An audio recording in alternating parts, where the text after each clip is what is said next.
Austin's Cocktailery Kitchen is the latest addition to Serenbe's lively culinary scene. Located just around the corner from the Hill restaurant, Austin's offers refined cuisine and expertly crafted drinks, with a special focus on hard-to-find spirits and, in true Serenbe fashion, locally sourced botanicals. With a dining room reminiscent of 1920s European cocktail lounges, walking into Austin's is like stepping into another world. And that's why today we're really excited to be speaking with the design team behind those dramatic and beautiful interiors. Amanda Dashwood and Jillian Rooker are the creative force between Rook Dash, an Atlanta-based full-service design firm that they founded together in 2022. Amanda and Jillian believe that in addition to being functional, design should engage the senses and inspire the viewer, which is exactly what they've achieved here in Serenbe at Austin's. In this episode of Serenbe Stories, Garnie and I get an inside look at the Austin's design process, from a fruitful visioning session with Steve to the unconventional leather bar top, textural plaster walls, and all of the perfect details in between. When we came to the opening night, several people told us that. Like, I feel like I'm in Europe. Mm-hmm. And we were like, yes, accomplished. Because, it does totally feel, from the minute you open up that 11-foot door, right? It's drama. It's dramatic, different. And it is, you open that door and you are transported. Jillian, Amanda, how are you both? Thank you for being here with us today. We're great. Thanks for having us, Monica and Garnie. Garnie, how are you? Fantastic. Well, we're so excited to have you guys on. I know we've been sort of going in circles here and we're finally figuring it out virtually at 8 a.m. So all of us might be a little slow. So ladies, I would love to know your Serenbe story. How did you first hear about it? And sort of if you can weave that into, how you came to be the Austin's interior designers. Well, I started going to Serenbe probably, my kids, we would go to the plays down in Serenbe and we fell in love with Serenbe. And I invited my friend Amber Ramga to come to Peter Pan.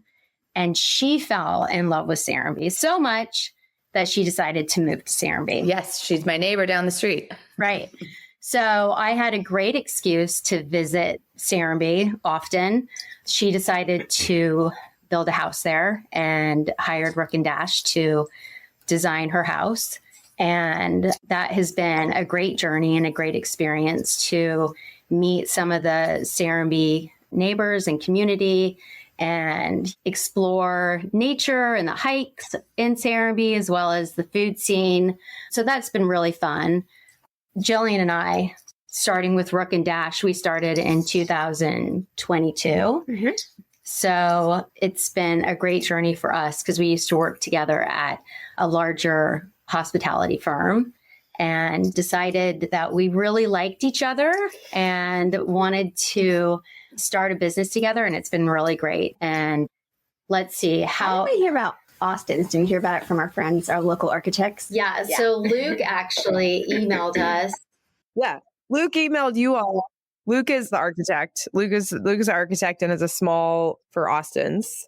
And as the world is small, I know Luke. Luke and I worked together at the governor's office as fellows post-college in 2005. And Luke and I met in 2005, both like fresh out of college, and fell in love as friends and have stayed like connected and together through, neither of us left Atlanta through each other's journeys. And so then Luke went back to doing a couple things, went back to Georgia Tech through the architecture program, and have stayed connected. So Austin's was the first commercial project that Luke has done at Serenbe. So we called Luke of like, hey, flashback to 2005. Let's work together now as adults almost 20 years later.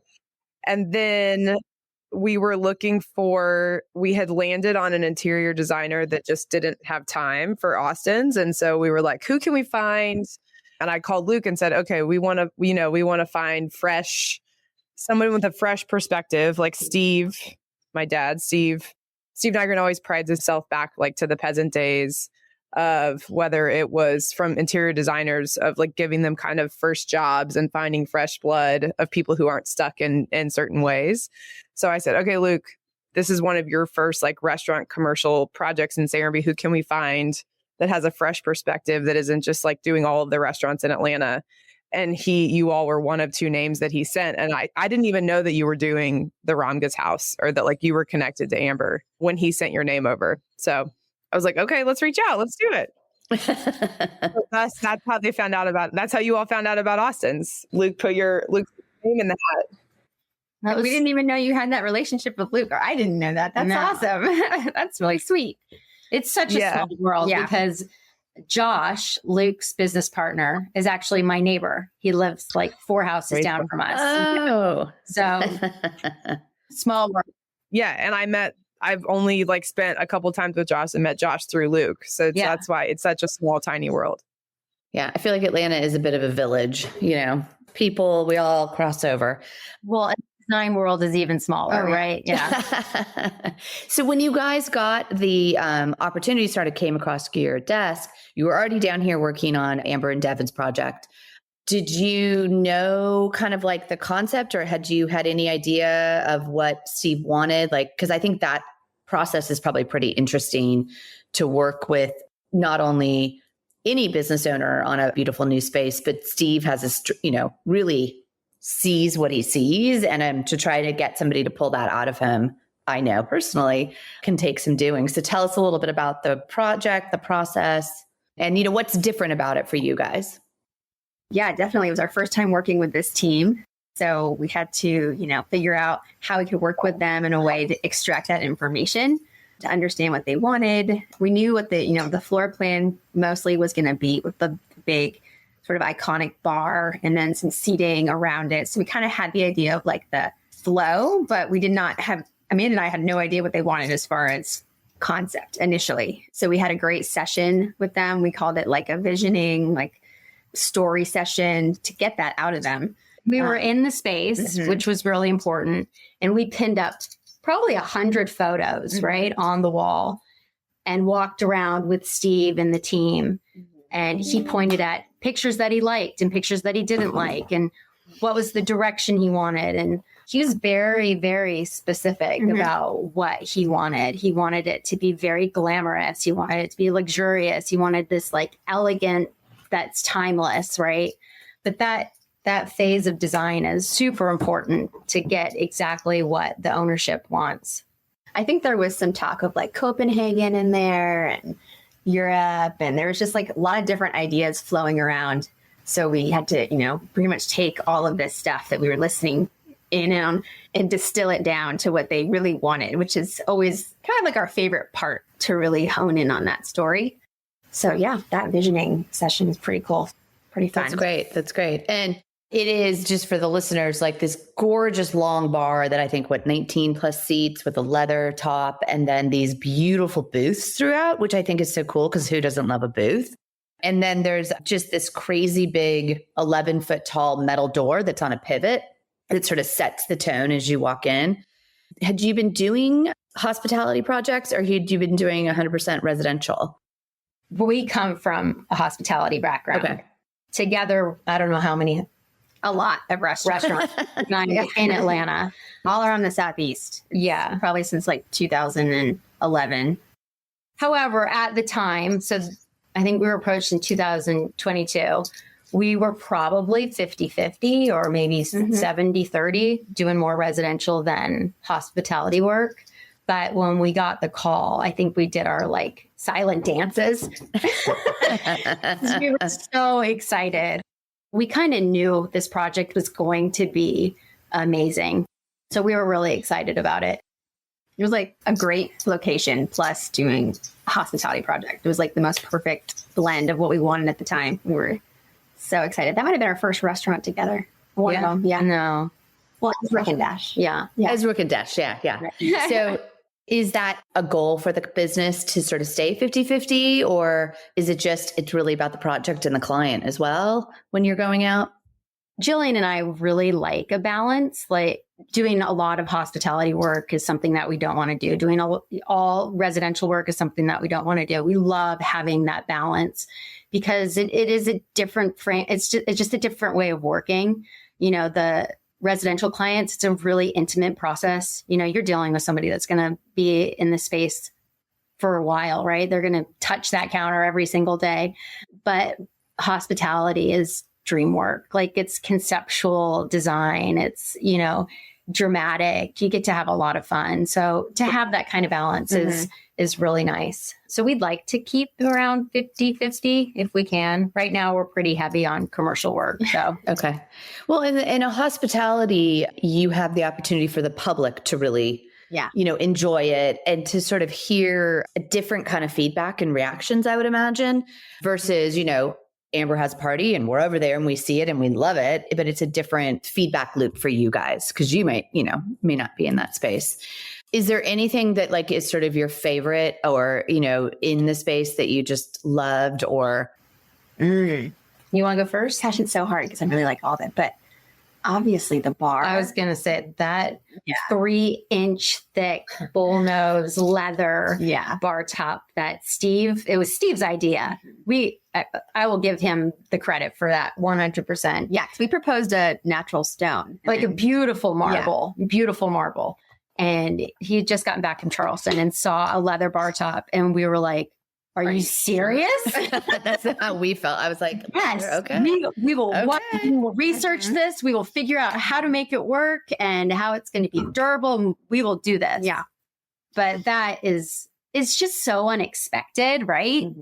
To have that kind of surface at a bar that it's just luxe. It's beautiful. I would probably say that's my most favorite thing. I think maybe the plaster wall, the textural dimensional wall can be one of my favorite things. And honestly, we say this all the time, but like this project could not be this project without the people who worked on it, the fabricators and the artists that built it. And they were so, so, so talented that every time we walked in the space during construction, we were just blown away. Like, this is amazing. Like, we've done a lot of restaurants, worked with a lot of people, and these fabricators and artists were exceptional. Yeah. Just unbelievable. Yeah. They really care. Yeah. And for anyone who hasn't been in the space, now you have to come and see it. But you have to have that level of talent of fabricators because the space has so much restraint, right? Like when you walk in the space, it's like there are the plaster walls, the bar, the booths, and then basically the artwork. It's like 4 to 5 elements of the space that come together to create this just environment that you feel like you've been transported somewhere. And it's able to do that because of the quality of the craftsmanship of each of those components, I feel like, right? Absolutely. Because there is like just a huge level of restraint in the space, which we wanted. We're like, we don't want it to be fussy and we want you to walk in and just feel the luxury, but not that you've tried too hard. Yeah. Yeah. It's an interesting combination of like minimal. I like the word glamorous was kind of a fun word, minimal glam or something, but it is, you really have to come to the space to understand the details in it. And what I also love about the space, and this is to, credit you all, one thing that we knew we wanted, and we're really good at, Steve's really good at casting a big vision, or we're really good at using one word to say, like, we want it to feel X, but then it's your talent that pulled it through. But we knew that we wanted this space to feel different than any other restaurant that's in Serenbe, so that it didn't, when Austin's open, that it didn't just feel like another XYZ or a different version of the farmhouse or hill that you walked in and you were like, I'm in a different space and a completely different concept and offering. And every single person who walks in to Austin's in the space feels that way. People don't even feel like they're in Atlanta. Like we have people that walk in and they're like, where have we been transported to Europe somewhere? Like, where are we? We don't feel like we're in Atlanta. Garnie, when we came to the opening night, several people told us that. Like, I feel like I'm in Europe. Mm-hmm. And we were like, yes, accomplished. Because, it does totally feel from the minute you open up that 11-foot door, right? It's drama. It's dramatic. It's different. And it is, you open that door and you are transported. Mm-hmm. It's a vibe. It's a thing. I remember Steve said he wanted the restaurant to feel like nothing else in America. And we were like, whoa, challenging. That was like one of our first couple meetings. And I was like, whoa, let's do this. But I think we did. I hope so. I feel like that when we were there, right? Yeah. And I think pairing that with like the cocktails and the food. Oh my gosh. It's not Atlanta. Yeah. Right. No. It is. It's definitely a thing. No, it's so fun.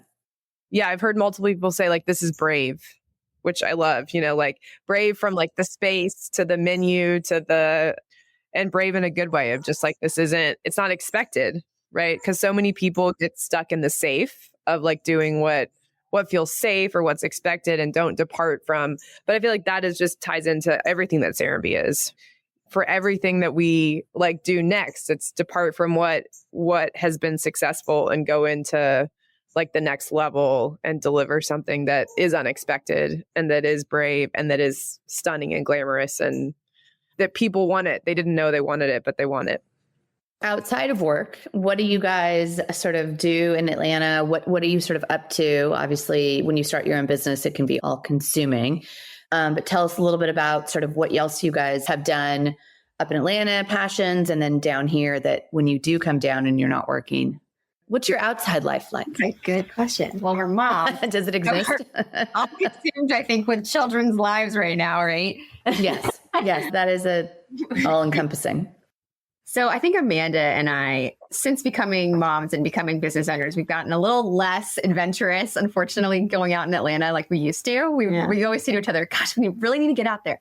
But we have recently actually gone to some new places down in Atlanta and checked them out. But we do love to take trips together and do research. We just went to Santa Fe last month, which was awesome. Yes. For a long weekend and toured all the galleries and went into, all these shops and went to the Georgia O'Keeffe Museum.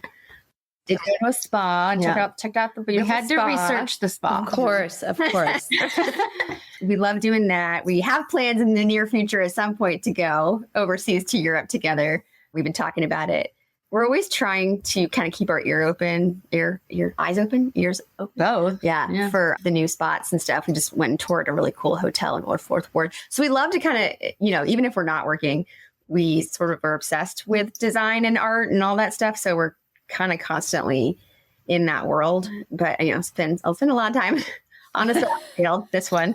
I have both my husband and I played sports in college. Okay. So I still play a sport. My kids play a sport. And that probably takes over most of my weekends. Yeah. Most of my free time. But I love outdoor stuff. So we'll go on hikes. We love to come visit Serenbe. The kids, it's like their Christmas day when we get to go have a sleepover at the Ramgas, because they do really have like the best house to entertain people. I mean, it is absolutely beautiful. We'll have to put, I don't know, have you guys, is it on your website? Because maybe we can link out to some of those photos as well in the show notes, because it's a beautiful, it has some sort of the warmth or tone or moody elements. Maybe you could have them a little bit of, sit next to each other with Austin's. Hers more in those oranges and more in the greens and Austin's. Yeah. So one of the last questions we always ask is, if you were coming to Serenbe or you had a friend coming to Serenbe, what would you tell them to do? What would be like the first thing that they can't miss or they really, really need to check out? Besides Austin's, of course. Well, if I was taking my friend for the first time, I would rent a golf cart. I would rent a golf cart because there's so much to see. The architecture down there, I don't even care if you don't like architecture. It's beautiful. Like, just there's so many different pockets that just are really charming and wow. So I would rent a golf cart and I would drive all around Serenbe. That's what I would do first. And then I would go have lunch. And then I would go on a hike. And then I'd make sure that I'd stay for a cocktail. How early can I have a cocktail? You can have one at 5 o'clock at Austin. Well, you could probably get a cocktail at Halsted most of the day, right, Garnie?